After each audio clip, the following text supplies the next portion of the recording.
It is nice to see all of your faces, and especially nice to see some of you who are here for the first time. Welcome. Thank you for joining us. I'm Tom. Hi. Hi, Tom. Hi, Tom. We are a community grounded in reason, celebrating the human experience. I have an announcement to make. Mike tells me that childcare has been moved all the way down to the end of the hall. So if your child is in childcare and you don't know where it is, that's where he or she happens to be. But it's not next door like it often is. There's somebody else over there. So kids have been moved down the hall. We are closing out a year and heading into a brand new year. And growing, and it's wonderful to see all of that happening here. Our special musical guest this morning, Hank Woji. Hank, I think, may live in his car. Van. His van. Down by the river. He is a man moving on all the time. And if you would come up, sir, and introduce yourself and give us a couple of songs. Love.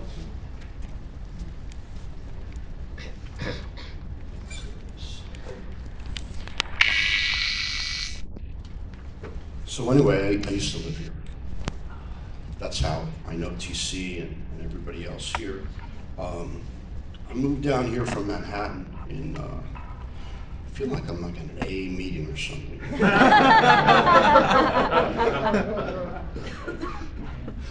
You know the difference between an alcoholic and a drunk, right? Alcoholics go to meetings. I don't go to meetings. So anyway, I moved down here to Texas, to Houston from New York City. I was living in Manhattan, working on Madison Avenue, and making lots of money, lots of money. And I was asked to come down to Houston to help out a general manager at a company that I was working with. And I got down here and fell in with a really bad crowd, songwriters. And they make you write songs.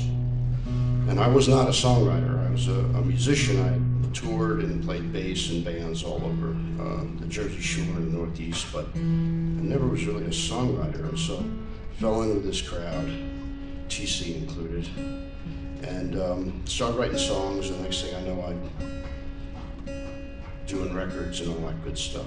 So anyway, fast forward to more recent times. In 2009, I moved to Terlingua. And who knows where Terlingua is? You're Alice. Oh, cool. Yeah, Terlingua's pretty much out in the middle of nowhere, down on the Mexican border.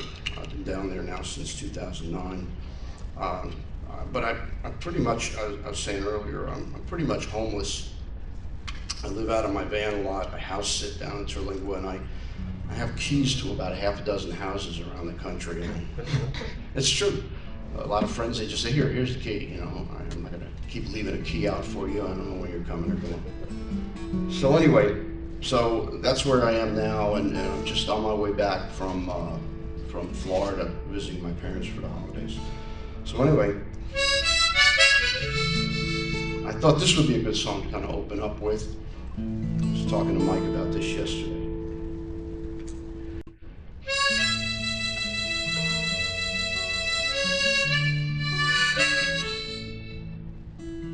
Last time I saw Jesus, he was walking in the rain, across the tracks and headed south, just before the train. His steps were slow and easy, like he didn't have a care.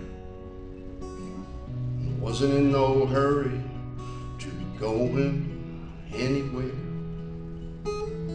Like every time I'd seen him, there was Mary by his side.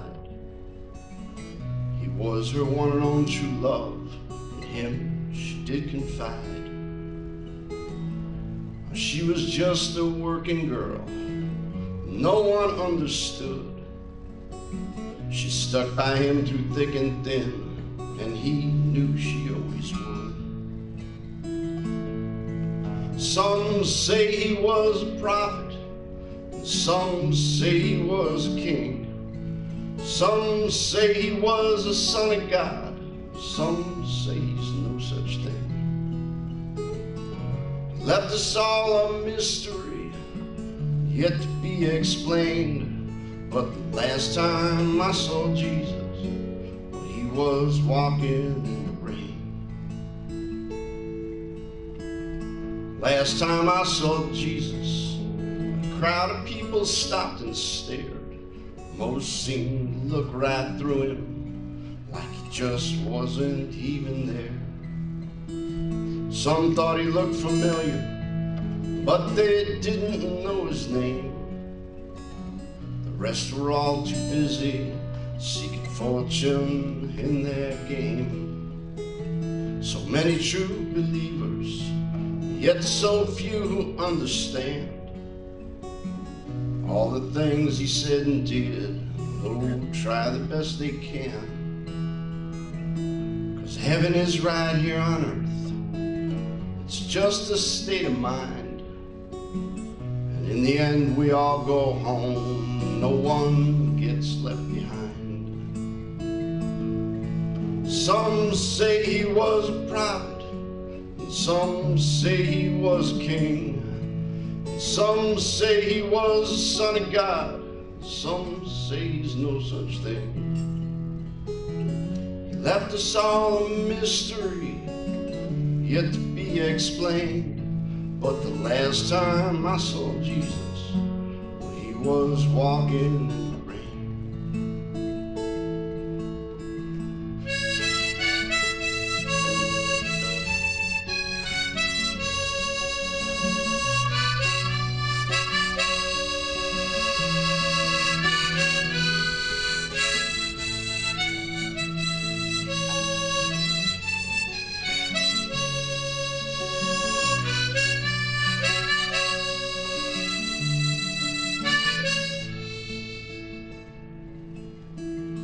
Last time I saw Jesus, he was walking up a hill. Some folks say he's coming back, but I don't think he will. He said all that he had to say, did all that he could do, set us on a path of peace, then he bid us all adieu. Some say he was a prophet, some say he was king. Some say he was the son of God, some say he's no such thing. Left us all a mystery, yet to be explained. But the last time I saw Jesus, he was walking in the rain. Yeah, last time I saw Jesus, he was walking in the rain.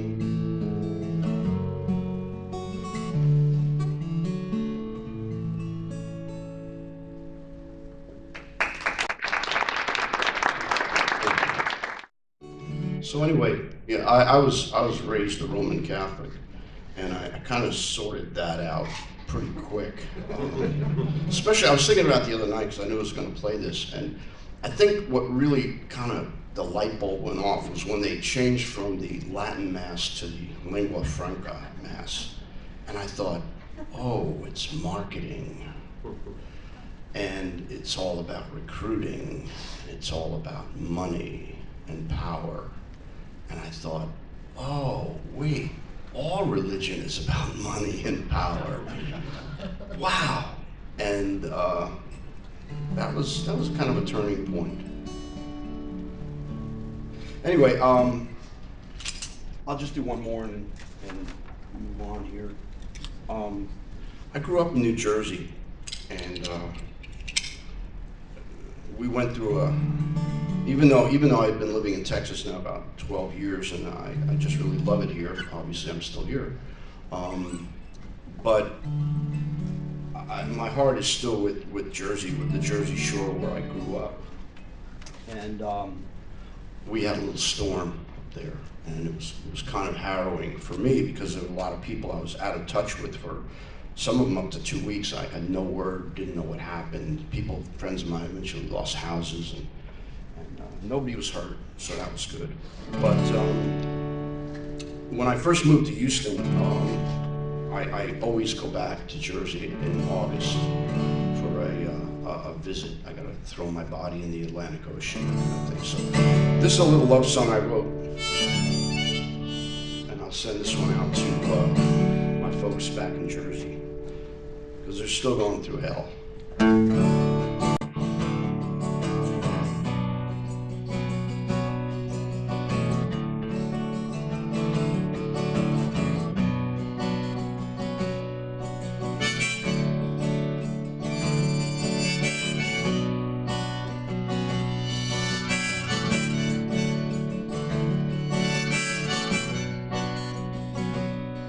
I still hear those waves like thunder, crashing loud and rolling on. Yeah, it's an ancient spell I'm under, long lost shore I rest upon. Though the years have grown between us, close my eyes, I'm almost there. Feel the magic and the power, sweet breath of life in the air. And it don't matter how far I travel, long I've been gone, it's still the sound of the sea that comforts me. Taste the salt on my tongue, I need a seabird song. Come chase away these blues, 'cause I still got sand, sand in my shoes. Now living's easy here in the Southland, got a job pays pretty good. I bought a house with a big backyard in a real nice neighborhood. And though the seasons here don't change much, I don't miss that ice and snow. But my mind can't help wander when those summer breezes blow. 'Cause when you're down the shore, it's just another world. Walking down the boards, hand in hand with a Jersey girl, and it takes a seabird song.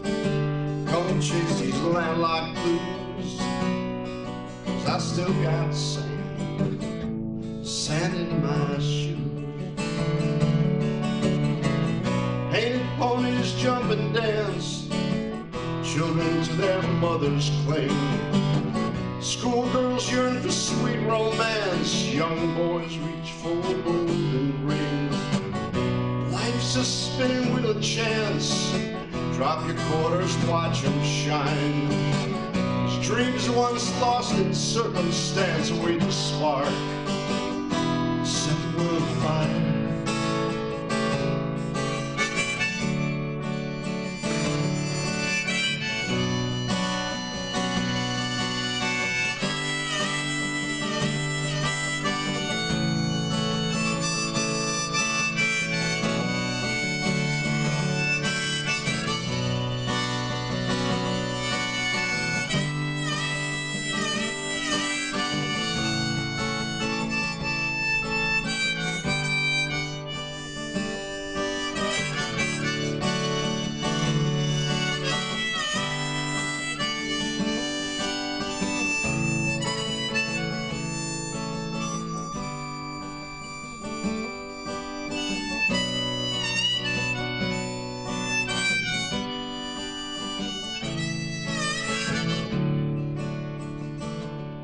Now those waves keep rolling on, tides of life just ebb and flow from sandy earth Long Beach Island. Those beaches white as snow, and this lonesome heart keeps reaching out to distant Atlantic shores. But all my memories serve to haunt me, just ghosts I can't ignore. And it don't matter how far I travel, long I've been gone, it's still the sound of the sea that comforts me. taste the salt on my tongue. I need a seabird song. Come chase away these blues, 'cause I still got sand, sand in my shoes. Sand in my shoes, darling. I can't chase these landlocked blues.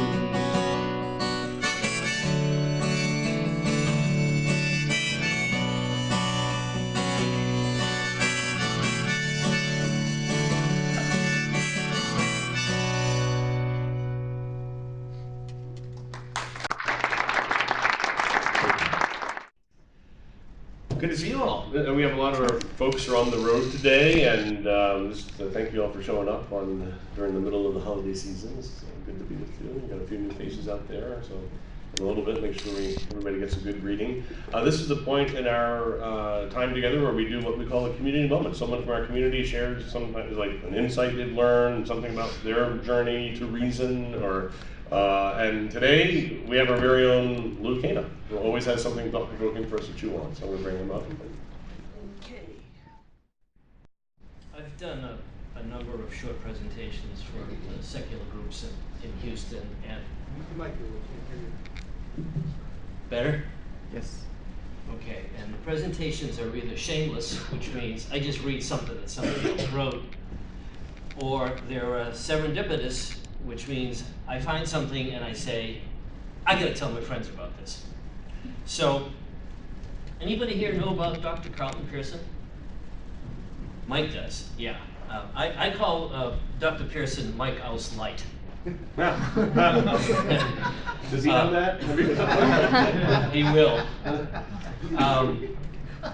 So, listening to NPR radio, 88.7 about 3 weeks ago, and I get tired. All the other stations had just Christmas music, and I said, you know, it's got to be something better than that.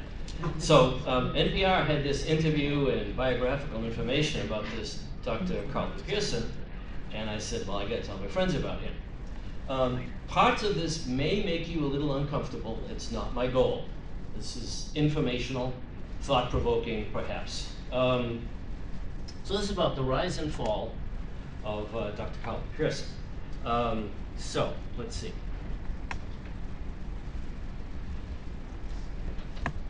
That's him at about college age.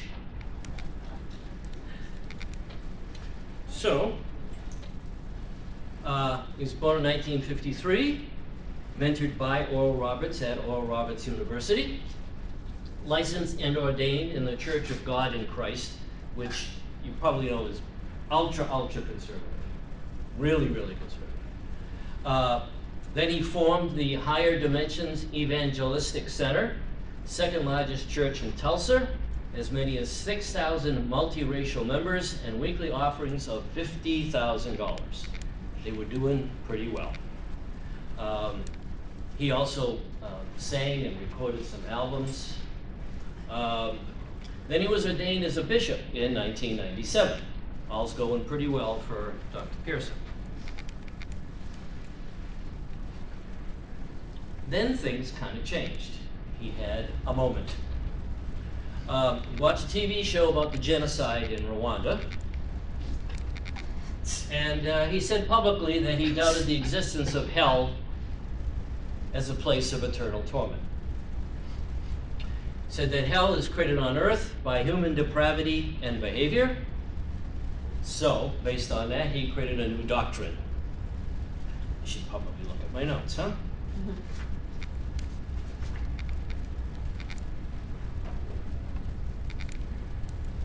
Called the Gospel of Inclusion, also known as Universalism. It's the belief that everyone will go to heaven, even theoretically Satan, regardless of their actions on earth. He said that Satan could go to heaven if he would just admit to God, I competed with you, but I was wrong, I'm sorry.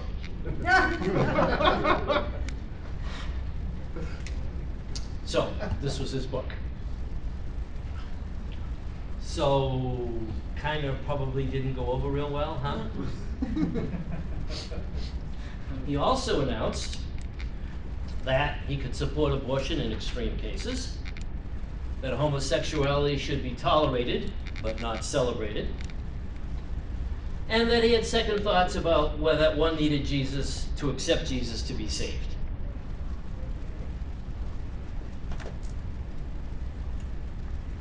And as a result, the African American Pentecostal bishops declared him a heretic. His congregation dropped to under 1,000, and at one point it was as low as 200.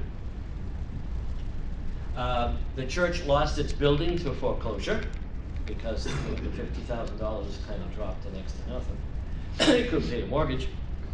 And he was banned from soliciting or picking up students at Oral Roberts University and from using its facility.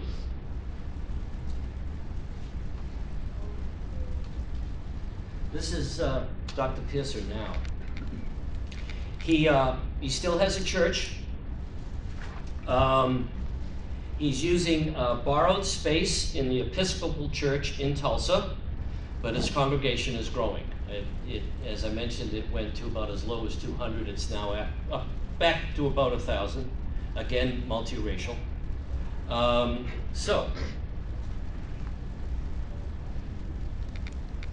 Present.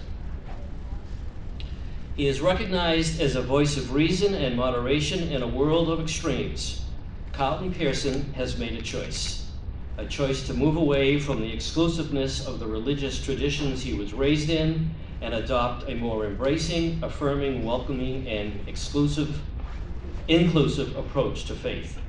He has chosen to tell the world that the love of the ultimate reality we like to call God is absolute, complete, and all-inclusive.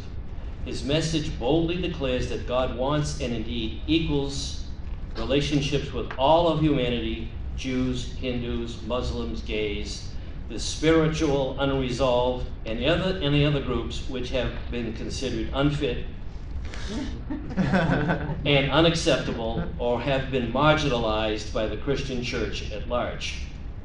He believes that institutionalized religion has misinterpreted and misrepresented the infinite intelligence called God, causing destructive and counterproductive fear and paranoia. So we think he's right, except about the God part. But kind of got to admire the guy for it's a big leap, cost him a lot, but I don't think he regrets it. So in our discussion period, either during this session or at lunch, what do we think of this guy? I'd like to know what you think of him. Thank you. Thank you, Bill. I mentioned I lived in Manhattan, big time corporate, Madison Avenue. Lived on the Upper West Side, Morningside Heights. I used to walk a lot because I liked walking extra distance to get to the subway.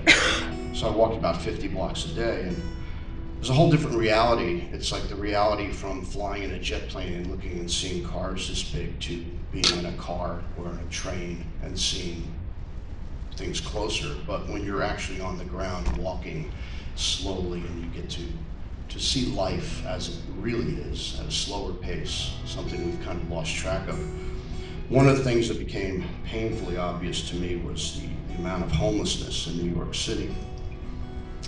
So I decided I was going to write a song about being homeless and living in the city, but I wanted to give it a little edge, so I figured, well, what could be worse than that? Well, homeless in the city in wintertime, because I would be walking to go back to my nice warm apartment and people would be huddling up in doorways at the end of the day, and when I would come back in the morning, they would still be there. That's their reality.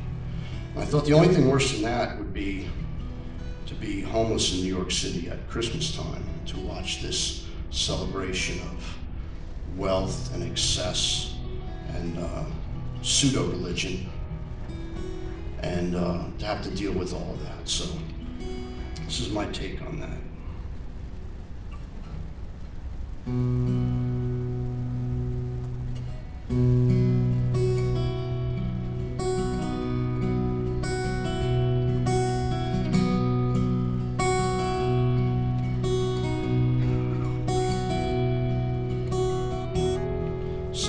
looks cold as ice. My blanket's bundled tight. Man, that coffee sure smells good. Evening shoppers fly on Santa's sleigh tonight, bearing gifts of gold and jewels, with peace on earth and brotherhood. If they could help me, I'm sure they would. But I ain't got no wings or wheels to carry me, just this broke down pair of shoes. Wind so stiff and cold, no money left to fold. What's a poor man got to choose? Across the bear I can't refuse. I ain't got nothing else to lose. And these ain't no ordinary blues. Yuletide blues. Yuletide blues.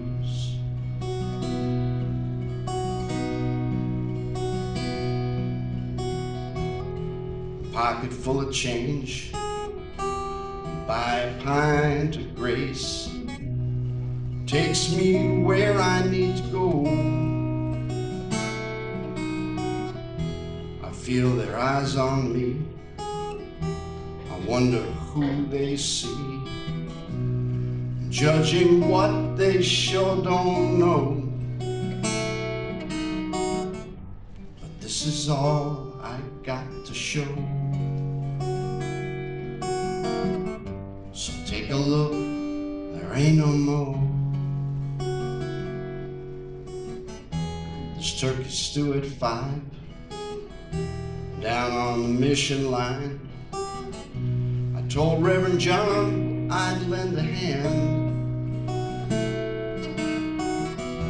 'cause Pete fell down last week, said he's still feeling weak. Now we don't know if he'll ever stand. We all just do the best we can. But how much more can one man stand? 'Cause these ain't no ordinary blues. Yuletide blues. Yuletide blues.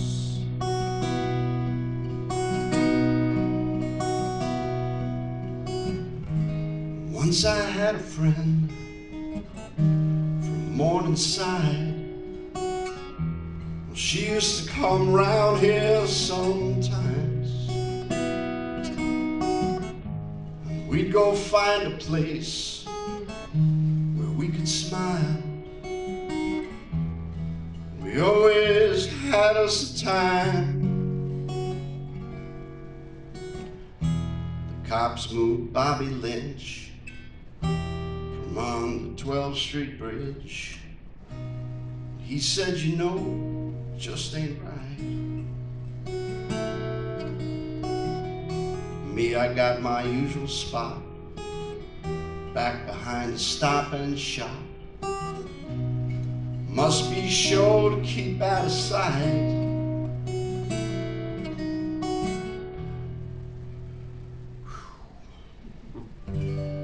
No strength left in me to fight.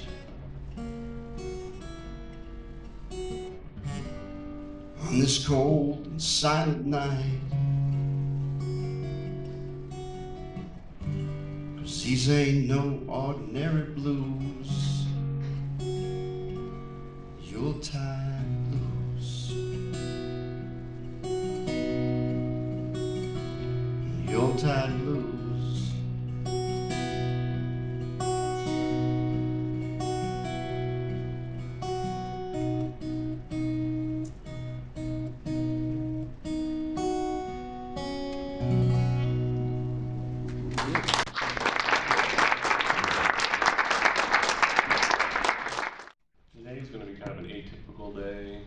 it's the holidays, and now if this is your first, there's a few first timers here, and I just want to assure you that, well, we don't get it right. We kind of do mix it up a bit, and we do different things. But typically during this time, we would look at some aspect of human life or human behavior through the lens of reason and science. Like, I'm working on a message for next week about, in honor of the New Year's and New Year's resolutions. There's some really fascinating stuff being done now on the neurology of habits and how we form habits and how we change habits. And there's some really cool stuff I want to share with you about the neuroscience of habit formation and habit breaking, which I think actually I'm going to try some of that stuff. It seems like it might work. But anyway, someday. So I thought but today, I mean, I knew we'd have a lot of people out traveling and it'd be, a little more relaxed, casual deal. And I told you last week I wanted to do some kind of a question, like a FAQ thing. And since the past, since about May, I've been giving fairly regular talks to Houston free thought groups, like Houston Atheists, Humanists of Houston, Skeptic Society, the Secular Student Alliance over at Rice University. And every time I give a talk of some sort, there are questions during the Q&A time that keep coming up. So I thought today, what I would do in our time together here, and I'm going to close it off with a clip from a TED talk that I found amazing. But we'll just be a little bit more relaxed and conversational day, and the title of my message is Stuff People Always Ask Me. Like always. And so I figured, well, why not just talk about it?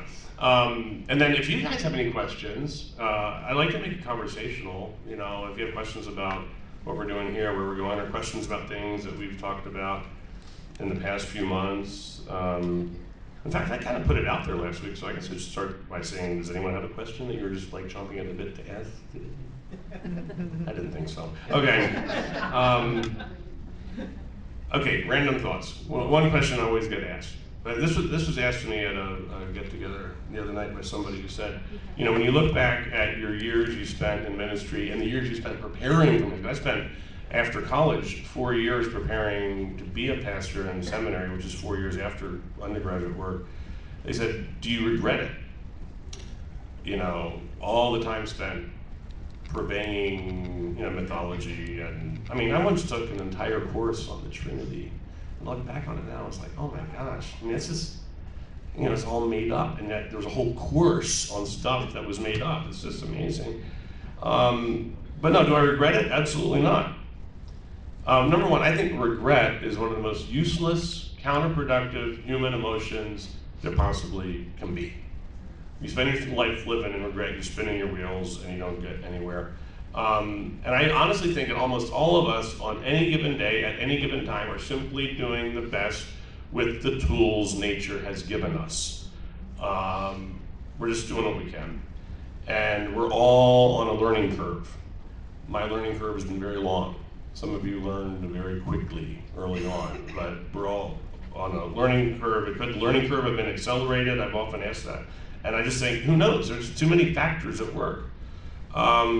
Because in my case, it wasn't just the sheer logic of it all. It was also, having family and friends and a career and a tribe and all that kind of stuff plays into the learning curve. And it's not just a matter of sheer knowledge. And some of it is that the whole world is on a learning curve. One of the big things that pushed me towards becoming a free thinker was starting to read in the field of evolutionary psychology, which, we've known for a long time that, natural selection has shaped and formed our bodies, but now, when the biologist E.O. Wilson published his book, Sociobiology, I was trying to remember, does anyone remember when sociobiology came out? It's like Paul, do you know? I think the latter half of the 70s. That's what I was thinking. I thought it was like late 70s it came out. And there was like one chapter at the end of the book that dealt with the implications of evolution for the human psyche. And it just it exploded. And that was like the beginning of evolutionary psychology. And how, not just our bodies, but our psyches and our behaviors have been shaped by the ancestral environment. And when I started reading in evolutionary psychology, I found out years after the fact that when I was an undergraduate at the University of Michigan, some of the seminal work in evolutionary psychology was happening at the University of Michigan in the psychology department when I was there. But I didn't hear about it because I was in the English department scanning poems. And the English department and psychology department apparently didn't talk. I mean, like, because a lot of times in universities, I guess you get into these, you know, everybody gets their fiefdom of their field of knowledge. There's not often a lot of interaction. Well, now that's starting to change thanks to people like E.O. Wilson who are now talking about the science of things like beauty, aesthetics, and our appreciation for literature and music and all that. But the point is, you know, like, not just are we on a learning curve, the whole world is on a learning curve. If you read, so even when I was in college, I didn't know this stuff was happening. And you know, if you read just like the science page of the New York Times, our understanding of like human origins is changing almost by the week. I was listening to an interview on NPR with a paleoanthropologist who said his big challenge is just staying up on everything in his field alone in terms of the discovery. So what, you know, like last week we talked about the,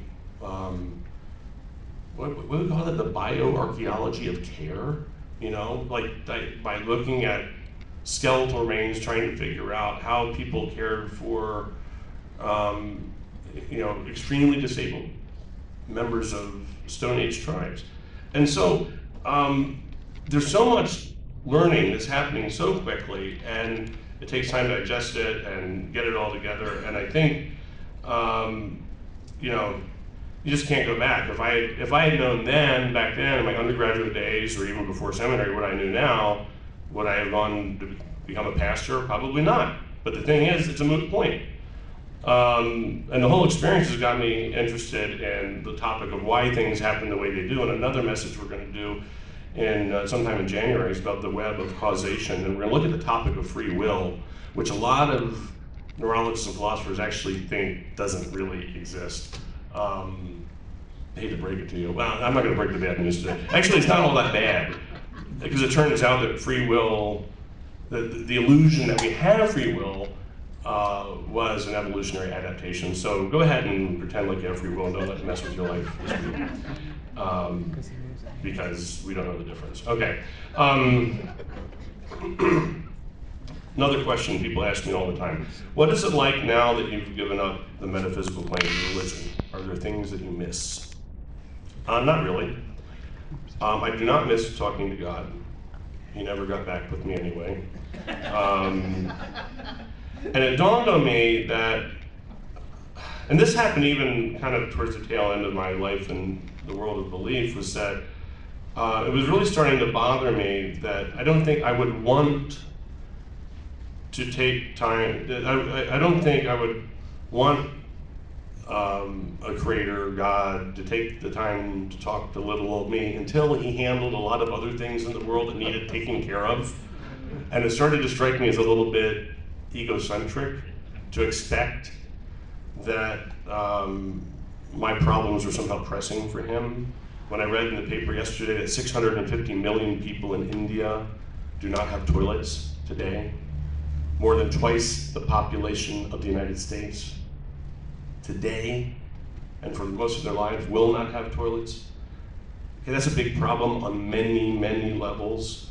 And yeah, when I was religious, even when I was religious, I became increasingly uncomfortable with the thought that I was God's special child. He walks with me, he talks with me, he tells me I am his own.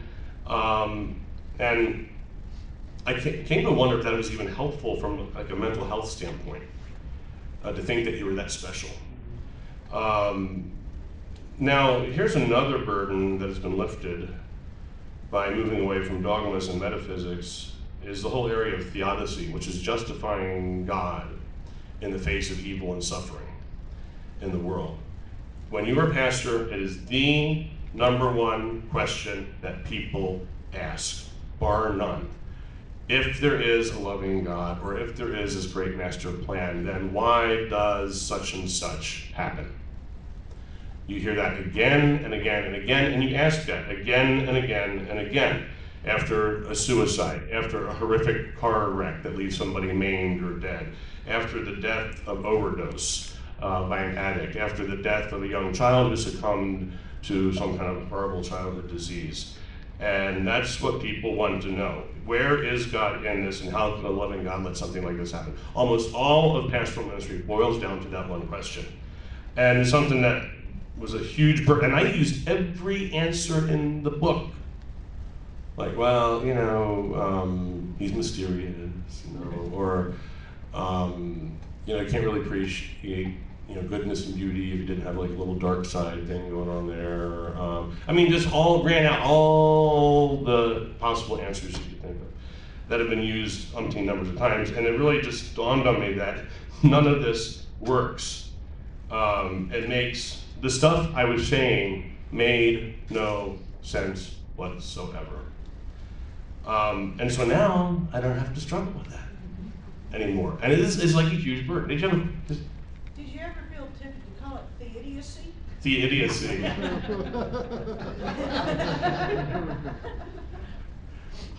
Yeah, that's a bit harsh, I guess. Yeah. Here's another one that I get asked all the time. Where do you see religion going?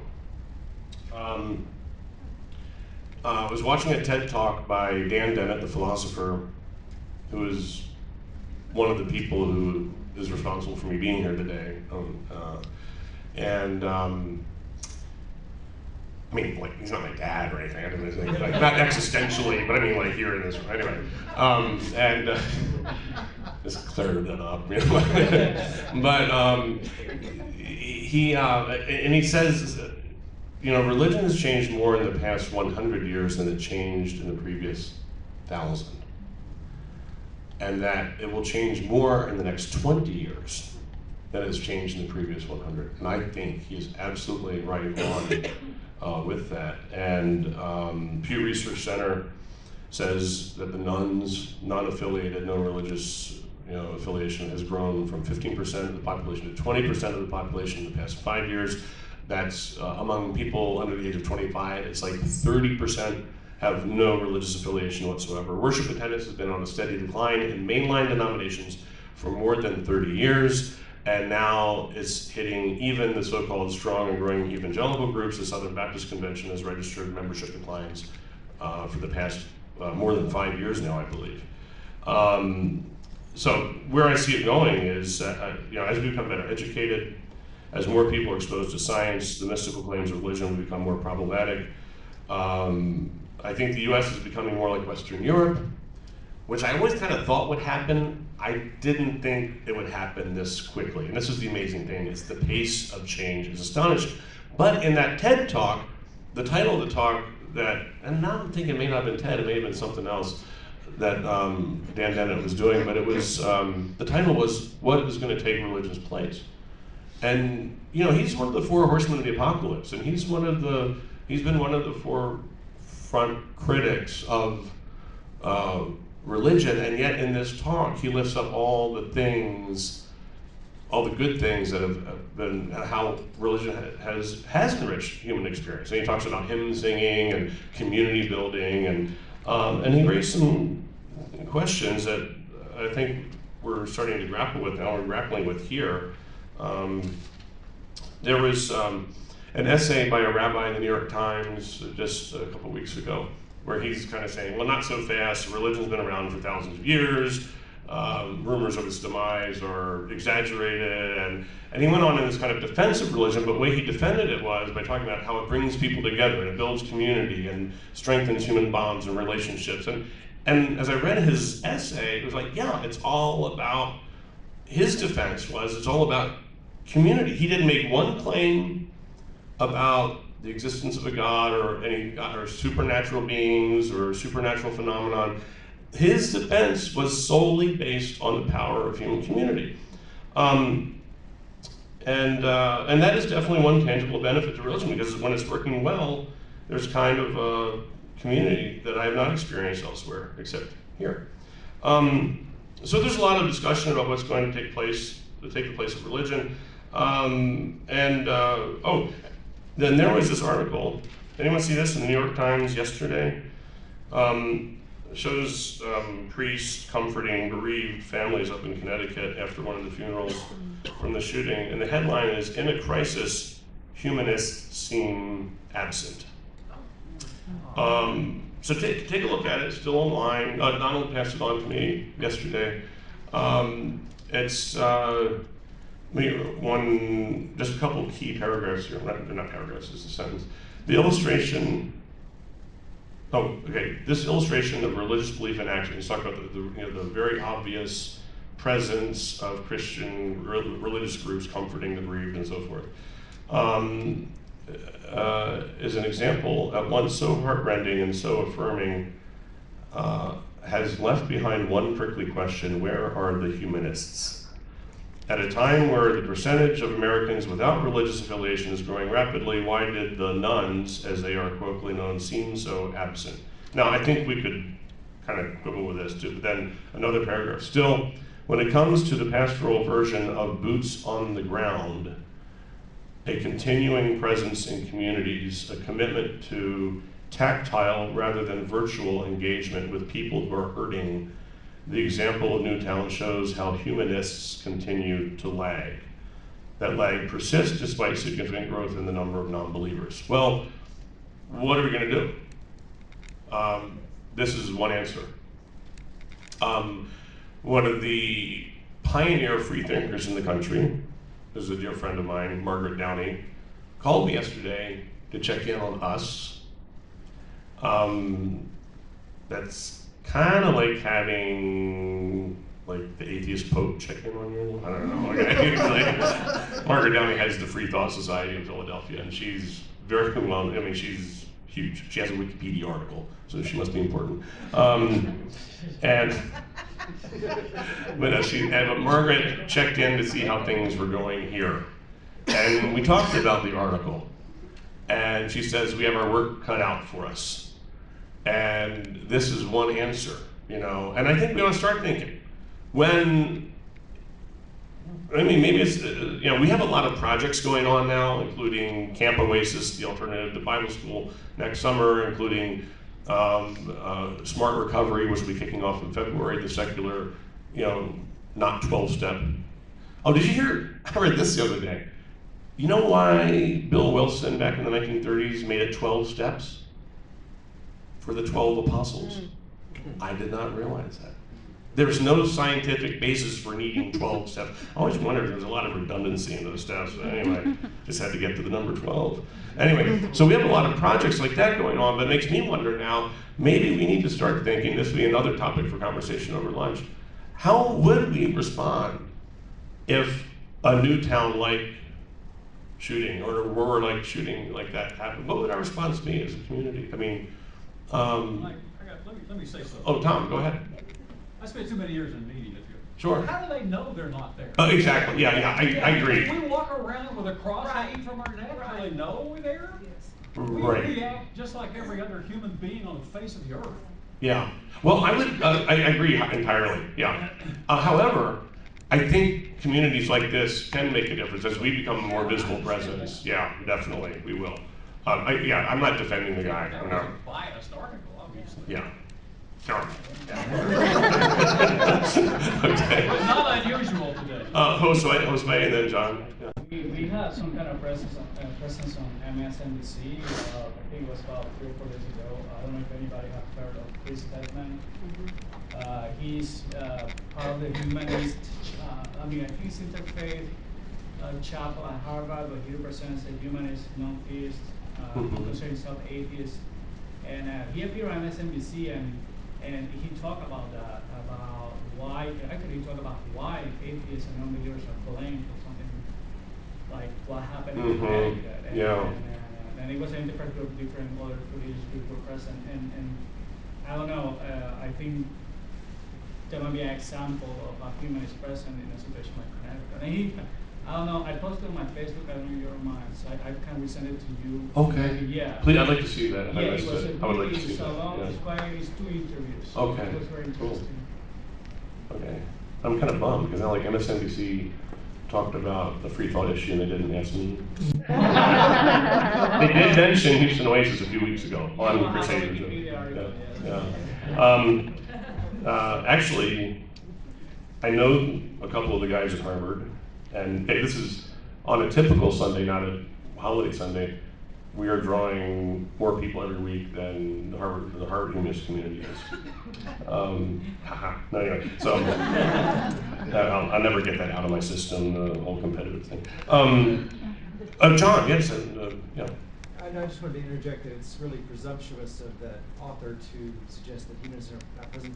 I mean, all of the professional brief counselors, psychologists doing their professional duty, it's very presumptuous of them to assume that they are religious and not one of us. They may not even be able to say that they're one of us because of the damage it could do to their professional careers, which is why Dr. Darrell Ray started that therapy project. Yes, in fact, Darrell is quoted in here. He's another person I'd like to have come talk to us sometime. I think he'd be awesome. Mike, also, yeah, I think that one of the keys is that whenever we as humanists do something out of a volunteer or charity event, we're not always advertising ourselves as humanists. The Humanists of Houston just last month did an amazing volunteer project here in Houston. We volunteered at the Houston Area Women's Center. We helped victims of physical and sexual assault, women and children, have a good holiday. They got some great books and some gifts, and it was multiple days that we were there and had a strong presence. At that time, we actually wore our Humanists of Houston shirts so that we could feel like we're representing our values. I think that if we continue to represent ourselves as humanists, people will realize, okay, we got a lot of people asking, what is humanist? And if we do more of that, we're already, everyone in this room, doing good things. If we do it more as a representative of who we are, I think it'll help. Yeah, absolutely. Thank you. Good, good discussion. I'm going to close it off with one more question that people ask me. Now, actually, this one comes from my religious friends, of whom I still have many. How are we going for time? No, we're not doing great on time. We are? We're doing okay? Okay. Before I move to the next question, I did want to, because I wanted to, and I don't want to pick on Fred. If you don't want to say anything, I'll say it for you. I'll put words into your mouth, Fred. No, we said something a few weeks ago that really struck me, that as we talk about the big dreams that we have for our community and what we can do, and a lot of them were just shared right now. And I think we have huge potential. Fred reminded me the other day that the way we get those big dreams is also by paying attention to the basics. And there are two things in particular you mentioned, Fred, and I want to make sure I get them right. You know what I'm talking about in terms of two things that have to happen every week here in our, because you have this amazing ability to look at like a system and distill it to its essentials, and it had to do with welcoming and it had to do with learning. When somebody walks through the door for the first time, two things should happen. One, they should be surprised and delighted by the warmth of the reception they receive. Because if they don't receive a warm reception, they're probably not coming back. Second, they should learn something that they can take away with them that will be useful to them. If both of those things happen, they'll be back. Yes, that's, focus like a laser on that every week. Now finally, this is the question that my religious friends still ask me. Don't you miss the beautiful worldview of Christianity? And how could you exchange that for the brutality of Darwin's survival of the fittest? And it makes me realize that I think Darwin's theory is still widely not understood at all, misunderstood. It's not just this kind of brutal, tooth and nail clawing for bloodthirsty survival. No, it's evolution also produced the things we consider best in human nature: altruistic tendencies, cooperation, love. These two are the products of evolution. And I just have to say that, when people ask me if I regret, I don't regret the past, but I'm sure as heck going to try to learn as much about science as I can the rest of my days, in life, because I have to say that I feel a greater sense of wonder now, a greater sense of mystery, a greater sense of majesty about creation than I ever did before. And so I feel a greater sense of connectedness now that I'm looking at life through the lens of empiricism and trying to learn more about science as much as an old English major can do. And rather than talk about it, I wanted to kind of close out my comments today with a brief video from a TED Talk that says it way better than I could say it or even describe to you. And I think our technological guru, Jared, for making this possible today. I'll turn it over to Hank for closing song. I just want to thank Mike and TC for inviting me out. Also, something that came to mind when Mike was speaking, I read a really great book recently. You guys have heard of Jared Diamond, Guns, Germs, and Steel, and Collapse. Well, I read one of his earlier books. I don't know, maybe his first book is called The Third Chimpanzee. And a lot of it tied into what Mike was talking about. Some about evolution, but how certain things evolve and why we are the way we are. So just a little shout out to Jared Diamond. This is kind of, I wouldn't say I've been fighting writer's block. It's been more like writer's iron curtain for about the last year and a half.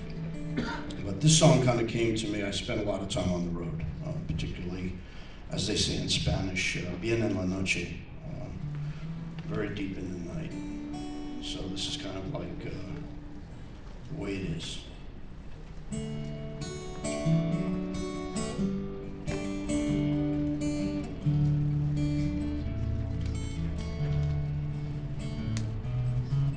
Tires softly singing, long lonesome highway. Rambled back home, only God, he know when. White lines to guide me, miles fall behind me, and I'm chasing my headlights again. A hot cup of coffee, a truck stop near Denver. A sweet slice reminds me of somewhere I've been. The waitress says, honey, you look kind of weird. And I'm chasing my headlights again. My sweet Tallahassee, you found your way deep in my soul. My sweet Tallahassee, was it more than my heart that you stole?